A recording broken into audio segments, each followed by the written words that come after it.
प्रधानमंत्री जी कह रहे हैं मैं भ्रष्टाचार से लड़ रहा हूँ। देश के सबसे बड़े चोर, उचक्के और डकैतों को उन्होंने अपनी पार्टी में शामिल कर दिया। जिन लोगों को 10 दिन पहले मोदी जी कहते थे 70,000 करोड़ का इसने घोटाला कर दिया, थोड़े दिन के बाद उसी आदमी को अपनी पार्टी में शामिल करके किसी को डिप्टी सीएम बना देते हैं, किसी को मंत्री बना देते हैं और उनके सारे ईडी और सीबीआई के मामले खत्म कर देते हैं और कहते हैं मैं भ्रष्टाचार से लड़ रहा हूँ। मैं मोदी जी को कहना चाहता हूँ, भ्रष्टाचार से अगर लड़ाई लड़नी है तो केजरीवाल से सीखो। 2015 में जब दिल्ली में हमारी सरकार बनी थी, हमारे एक मंत्री का एक ऑडियो मेरे पास किसी ने व्हाट्सएप कर दिया। उस ऑडियो में मेरा मंत्री किसी दुकान वाले से 5 लाख रुपए मांग रहा था। मैंने अपने खुद मंत्री को सीबीआई के हवाले कर दिया, जेल भेज दिया था अपने में। ये होती है भ्रष्टाचार के खिलाफ लड़ाई। हमारी पार्टी को कुचलने में प्रधानमंत्री जी ने कोई कसर नहीं छोड़ी। एक साथ हमारी पार्टी के 4 टॉप के नेता जेल भेज दिए एक साथ। अरविंद केजरीवाल,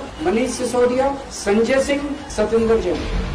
बड़ी बड़ी पार्टियों के अगर 4 टॉप के नेता जेल चले जाएं, पार्टी खत्म हो जाती है। लेकिन ये पार्टी नहीं है, ये एक सोच है। जितना ये खत्म करना चाहते हैं उतना ये बढ़ती जाती है।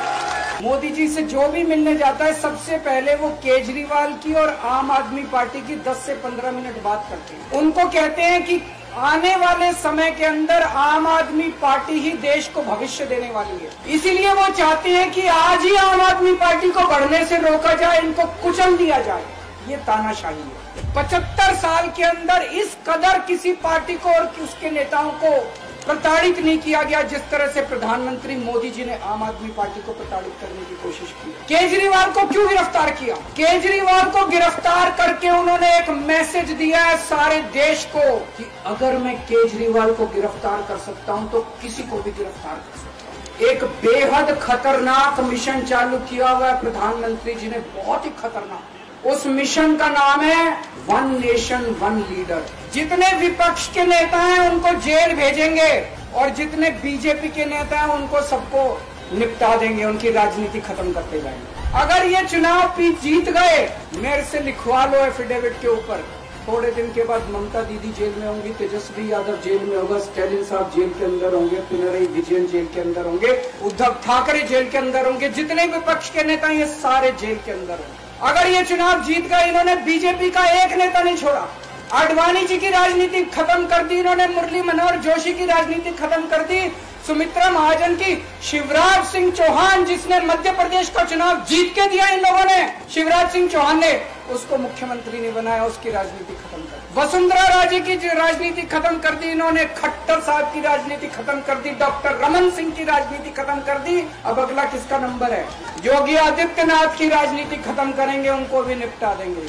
आज एक तानाशाह इस देश से जनतंत्र खत्म करना चाहता है। आज एक तानाशाह इस देश से लोकशाही खत्म करना चाहता है। मैं पूरे तन मन धन से लड़ रहा हूँ, संघर्ष कर रहा हूँ उस तानाशाह के खिलाफ। 140 करोड़ लोगों का साथ चाहता हूँ। 140 करोड़ लोगों से भीख मांगने के रहा हूँ, मेरे देश को बचा लो, मेरे भारतवर्ष को बचा लो, मेरा भारत। मैं एक दिन में 24 में से 36 घंटे काम करूंगा, पूरे देश भर में घूमूंगा इस तानाशाही को रोकने के लिए। दोस्तों, जितनी मेरे अंदर ताकत है, मेरा सब कुछ कुर्बान है देश के लिए। मेरा तन मन धन सब कुछ कुर्बान है मेरे देश के लिए। मेरे खून का एक एक कतरा मेरे देश के लिए, मेरे शरीर का एक एक कतरा, मेरी जिंदगी का एक एक पल मेरे देश के लिए। मेरे देश को बचाने के लिए मैं पूरे देश में जाऊंगा। मेरा अपना आकलन है कि 4 जून के बाद इनकी सरकार नहीं बन रही, मोदी सरकार नहीं बन रही है। केंद्र में इंडिया गठबंधन की सरकार बन रही है। आम आदमी पार्टी उस सरकार का हिस्सा होगी। दिल्ली को पूर्ण राज्य दिलाएंगे। दिल्ली का एलजी लोगों का एलजी होगा, दिल्ली का एलजी दिल्ली वालों का एलजी होगा। गुजरात से आया हुआ है अभी। दोस्तों, केजरीवाल को कभी किसी पद का लालच नहीं हुआ। मैं आप मंत्री, मुख्यमंत्री, प्रधानमंत्री ये सब बनने नहीं आया। आज मैं अगर दिल्ली की जेल के अंदर रह के दिल्ली की जेल से इस्तीफा नहीं दे रहा, वो इस तानाशाही के खिलाफ संघर्ष कर रहा हूँ, इसको समझ लेना।